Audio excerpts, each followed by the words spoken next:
Welcome to the Rainbow Gateway Oracle, Libra. Thanks for coming to your reading.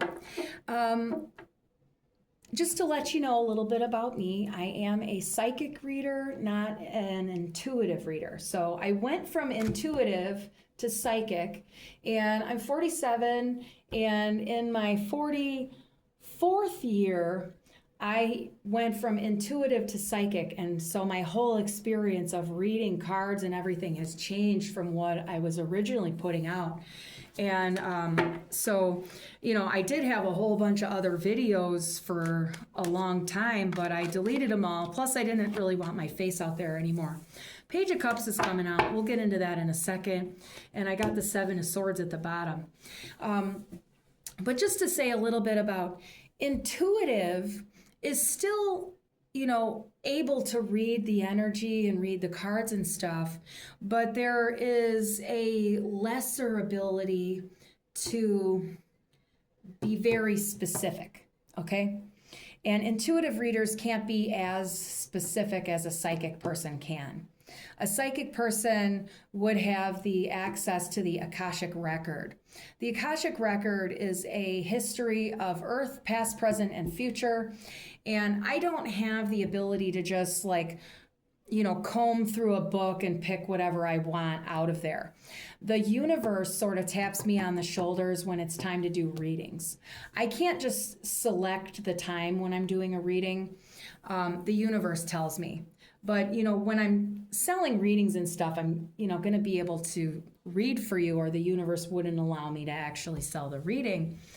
But, it's not as, maybe consistent as, I'm a Virgo myself, and normally I would want to be consistent and productive and motivated and, all that kind of stuff. But the universe doesn't necessarily let me put out the work that I would do personally in the way that I would do it, because the universe has a different way of timing and a different way of doing things. So, after being intuitive for, my whole life, moving into a psychic expression is very, very different. So I'm just telling that to people because not everybody knows the difference here. And we're going to get into the cards in a minute. So Libra, what brought you to the channel today? And what's going on in your life, what's going on in your head, what's going on in your heart, and what kind of questions are you needing answers to? All right, with the Page of Cups, I'm understanding that there's been an offer of love to someone lately, but it's coming from a real shady character. You're not feeling the best about it, but you think, well, they seem all right. Maybe I'll go out with them and stuff. Don't. All right? And that's what I'm saying here for Libra right away. All right? Now, if that resonates for you, like you've just recently been offered a date or, even a moving in with someone, it's a no. You're on the fence about it, but your initial reaction was no. Say no. Now, Libra, I have some Libra in my chart. I'm Libra rising at 29 degrees. Ouch, for those that know astrology. And I'm also Libra Mars.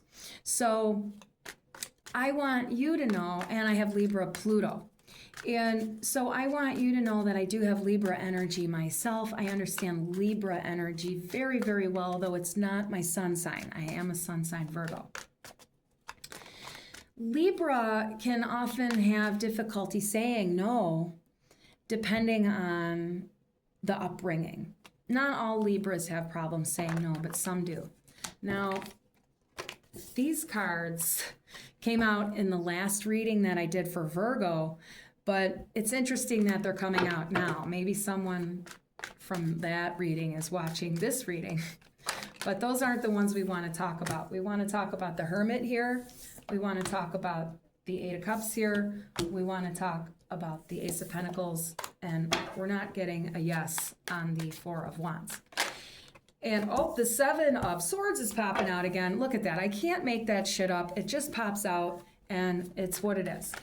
Now, The Hermit here, the Libra, I want you to know, the universe wants you to do a little bit of self-inquiry right now because you're not getting the romance and the love offer that you want. And I know it's disappointing to hear that you have to say no to that. We got the Queen of Swords coming out. Yeah. Your boundaries are necessary. This individual would violate your boundaries and wouldn't at all be loving to you. And, you know, Libra is a lover. Libra is fair. Libra, you know, wants to have, you know, great connections with other people, you know. It has to do with, you know, staying in balance too. And reciprocity is important to Libra, but when you have someone who's unwilling to reciprocate, and that's what you're going to have with that individual, is they're never going to reciprocate and they're just going to take from you. So Libras that aren't in balance can either be, you know, sucked dry, or, you know, they can be the ones to do the taking sometimes too. But more often than not, Libra gets taken advantage of. And yeah, I got Five of Swords Tower coming out. And frankly, yeah, I know my stage setup isn't the best, but you know, I have to improvise with what I have right now. I can't tell you my story. You're not here to hear about me. You're here to hear about your shit. 10 of Pentacles on the bottom. Our stage setup will improve over time. We're feeding the algorithm. The messages are coming out. That's what's important. The messages are what's important, that you see the value of the messages and, you know, leave the rest of it alone. And people evolve and grow over time on YouTube, and that's where I'm at. I'm not a perfectionist, and I'm not going to let perfectionism get in my way. And it used to, really, really badly. If you would have saw me like 15 years ago, you would see I'm a completely different person because I do the work in life. And that's why I was able to open up my chakras and stuff. I had a very disciplined yoga practice for about 5 years when it comes to asana on the mat, like 3 to 5 days a week in a studio. I was doing yoga. And, you know, also I did A Course in Miracles, which also changes your mind to the present moment. There's a workbook. It's one exercise a day for 365 days. And I also recommend reading the manual for teachers and the text simultaneously. So, you know, read a chapter from the text, read a chapter from the manual for teachers at the same time. But don't ever skip on the days. So you can start the workbook while you're reading the texts. You don't have to wait to read the book to do the workbook. All right. So start the workbook, you know, maybe read the first 3 chapters of each and then start the workbook. All right. And then don't worry about whether you finish the reading. Just keep doing the workbook and just do those exercises. They're so easy. They're mental exercises. I used to do them. I would go for a walk every day and I would do them on my walk, but you can do them anywhere, and because it's mental and it doesn't take very long. But you have to do the exercise every day. And it's really going to train your mind to the present moment from focusing on thoughts that aren't serving you. Okay, there's someone here who needs to do a little bit of mindset work. And this is coming up with the Hermit. There's some self-inquiry that you need to do. And so you can see more of who you are authentically. All right, you need to spend some time alone, which isn't always easy for Libra. Libra wants to buddy up. You know, Libra wants to chit chat. You know, Libra is not Aquarius. It's Libra. You know, Aquarius would want to be more alone and stuff like that. But you need to still take that time to yourself. I'm getting that you don't always take that time to yourself. And, you know, this 8 of Cups here, it's showing you to walk away from that connection. You want to know why? Because they're a lying, low-life sack of shit. And that's what I'm hearing. Lying, low-life sack of shit. And they're trying to convince you that they're like the best in the world and that they would provide for you. And, you know, they wow you with their wallet and their stuff and, you know, their job, their career, whatever it is. You know, they're wowing you with all that stuff. They're charming you. They're dazzling you. And to you, it feels like it's a really good offer. And it seems like it has so much potential. And that's the thing. It's potential that's not really there, but you think it's there, but it's not really there. And when you do a little bit more self-inquiry work, you'll recognize that it's like a bogus offer. Essentially it's more like bait, okay? And it's like they're offering you the cheese in the rat trap, and you think, whoa, that's some good shit right there. You don't want to take that. It doesn't matter if it's the best cheese on the market and, it's from Italy. It doesn't matter, okay? It doesn't matter. Don't take it. And I'm telling you right now, don't take that, because they'll get you trapped. And, with the 5 of Swords, the Tower, and the 7 of Swords here, they're a real shit person. And I don't like saying that, but that's what they are. That's what they do. You have to be honest with yourself. There's a lot of really nasty, nasty human beings out there, and they live in fear. They live in ego. They live in getting one over on someone else. The 5 of Swords here is coming out as, someone who loves watching other people hurt. Okay, this is someone who's a real sadist. They get off on watching other people's lives, be totally destroyed, and, essentially they're a puppet master type of person who orchestrates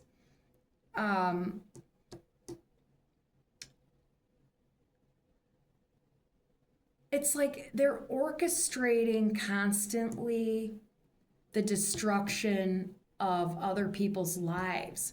And, the thing is they look for really honest, healthy people who have, rational, logical reasoning in life and practical even, and who have the ability to speak up for themselves and stuff. And, they manipulate and everything like that. That's what I'm getting, is it's a really manipulative person. And, essentially their goal is to destroy you. And that's what they get off on, all right? And there are people out there, they're known as psychological predators. They're known as cluster B personality disorders.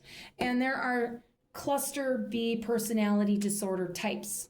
And so you have your narcissist, your antisocial, your borderline, your avoidant, your obsessive compulsive, and your histrionic. Now, people can have those types of traits without being really malignant, vicious, and deliberate and stuff like that. But when you have someone who's sadistic in malignancy like that, when you have someone who's a real full-blown disordered person, and you have to be real careful about that, because someone could have a narcissistic trait, but they still have the ability to make adjustments. They still have the ability to be a good person. They know right from wrong. And then sometimes people have trauma and wounds and stuff and bad families, and then they have to learn by their relationships with others, and that's Libra here. So you learn through your relationships with others. And so, people who maybe aren't malicious, and that's what I'm getting, is this is someone who has malicious intent. That's the difference here. When you have a personality disorder in malignancy, they're always malicious. When you have someone who has a narcissistic trait, for example, that's not malignant, they may not be malicious in their intent, but they might be doing dysfunctional behaviors that are harmful. But they're not necessarily intending for it to be harmful. It's just what they were taught to do as a child and to exist within that, narcissistic family dynamic. And, if you're not someone who understands psychology and this type of stuff, this isn't maybe going to make all that sense to you, but, there are places you can go to learn about that stuff. But it's not that easy to understand narcissistic injury if you don't understand yourself and you don't have mastery over your own mind. And so that's what's suggested here, is that you do a little bit of self-inquiry work and go inward. You're still going to need that reflection from other people, but you might find yourself an acupuncturist or a masseuse, and not necessarily to get therapy from them, because they might not be the ones to, give you the right stuff, but you can still work with them, and then they would give you a reflection. Find someone you trust, and then you could also talk to a counselor or a psychotherapist. But I'm wanting you to know that not all therapists are really that good. And they're not all bad, but you have to be discerning when you go see a professional like that, because if you have a therapist that doesn't do self-inquiry work themselves, they're not going to be a good therapist. And same with any professional, doctor, attorney, they're not going to be, if they're giving you advice on relationships and your own head and your own feelings and stuff like that, they need to also be doing the work on themselves, because if they're not doing that work, they can't really, be a good resource for you. You have to find the types of people who are conscientious enough to actually do the work that they're doing for you. It's like, they can't just be the therapist. They also have to be the patient. And there are a lot of doctors who refuse to be the patient and, make themselves well. And, a lot of therapists and a lot of doctors and a lot of even, emergency response people, they want to help people, and they're driven to those types of careers. And it's because they need the help themselves. And so they're driven to that type of career in order to find the help themselves. I'm an acupuncturist. I studied Chinese medicine and herbalism. I've also been a pharmacy technician. I've also been a project manager in my life and built model trains. But essentially, I was driven toward, a career that, helped me ultimately heal, because when you get patients and stuff for the first time, you're doing your practice, you're doing what they taught you in school, and then you have to see the reflection of your patients sometimes, and you have to learn from your patients. And that's why they call it a practice when you have a doctor or a therapist, because you have to learn through your patients, and you impart on them the knowledge and stuff that you learned in school, but you don't know everything when you get out of school. You're inexperienced. So that's just a little side note. But in terms of this person here, they're not good for you.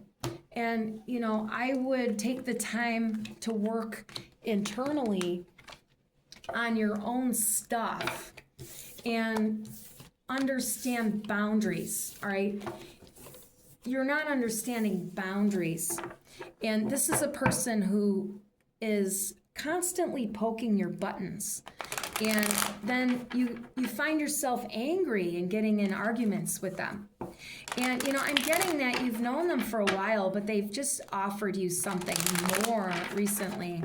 And it's a no, but there's an attachment to them because of the sex and the cuddling and stuff. It's difficult with the attachment things, because it hurts when you can't, get that. But this Emperor wants to come out and tell you with the Seven of Swords again, they're absolutely manipulative and they will hurt you every time. Okay? Now, buyer beware. Sometimes a soul has to go through a relationship with a narcissist or one of those types in order to help you see more, because there's a part of you that doesn't want to see that. You want to see them as the charming person. You want them to be the good one for you, and you're lying to yourself, but they're never going to be a good lover to you. They're going to bring you the devil energy, and they're never going to give you a, rose garden and a, happy life. They're emotionally immature, and that's all they're ever going to give you is emotional immaturity. You're never going to have any growth with them. They're never going to take you where you want to be. You want to be well-to-do in your Nine of Pentacles energy, which has to do with, being abundant and prosperous, and self-reliant, and well stacked with your cash and everything like that, and with your friendships, and having a more balanced mentality, even in order to bring in those coins and stuff like that. Like, you can't bring the pentacles in when you end up with a shit person like that, because essentially you're breadcrumbing yourself and you're accepting fear and ego instead of love and care. And that's the thing, is that you're allowing them to hurt you when you do that. And there's an attachment, and I'm getting you don't want to hear it, but it is what it is. It's not fulfilling. It's never going to fulfill you emotionally. And the universe is recommending that you walk away. And when you do walk away, you'll find a better, headspace. You'll find better people. You'll find supportive people.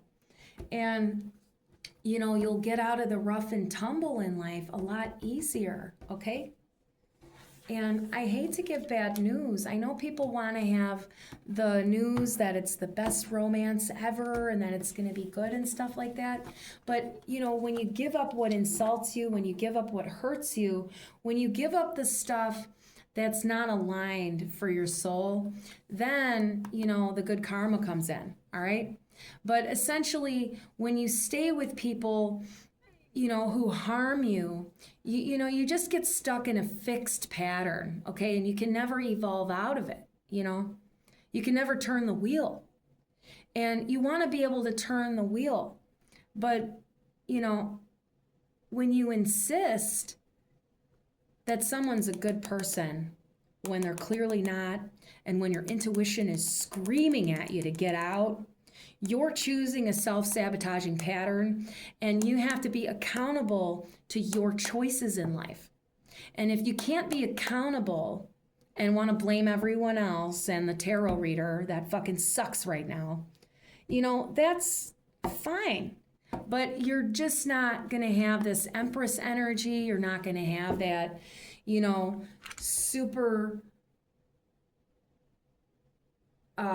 connected, loving, happy relationship that everybody dreams about. You have to be your own best friend first, and you also have to be accountable to what you do. You have to be accountable to what you put out, and you have to stop taking on the shit from others. Some people are masochistic, and they derive pleasure from being harmed, and that's a choice.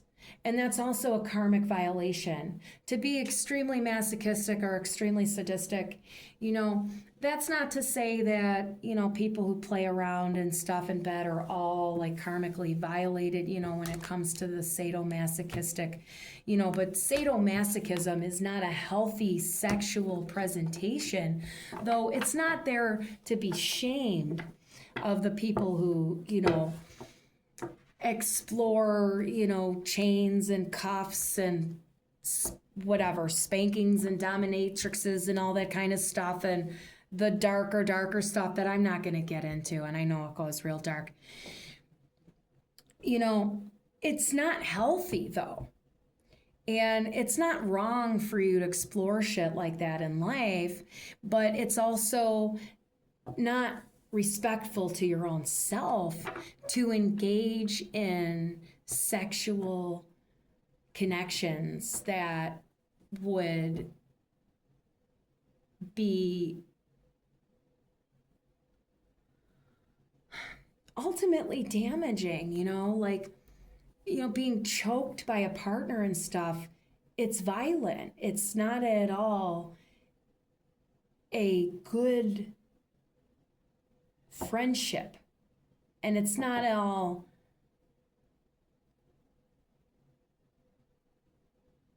you know,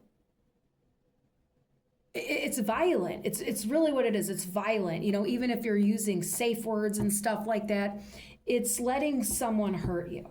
Nobody likes it. And, you know, even if you have that masochistic presentation all the way in the black side, there's a Stockholm syndrome with the masochist. And, you know, you sort of have to become pleasured by it, even though you wouldn't really want to. And, you know, I'm kind of bringing this up because, you know, this is the kind of man who would try to rope you into going into some of these places that are dark and that you're not really wanting to explore sex like that. It doesn't feel that good for you, you know, to be roped and tied and all that stuff. I mean, there are individuals who are kind and loving, who engage in a little bit kinkier stuff, who aren't malicious and aren't wanting to harm people. But there's still an element of karmic misalignment. And, you know, sometimes, you know, you have to have those experiences in order for you to grow and evolve. You kind of have to go through the experience and then look at it later and go, oh yeah, that's not really for me. And I didn't know because, you know, maybe I was naive. I had a different idea about stuff. You know, you want to be hip. You want to have a good time. You don't want to be lame in the bedroom and stuff like that. Don't let someone call you lame. Say no.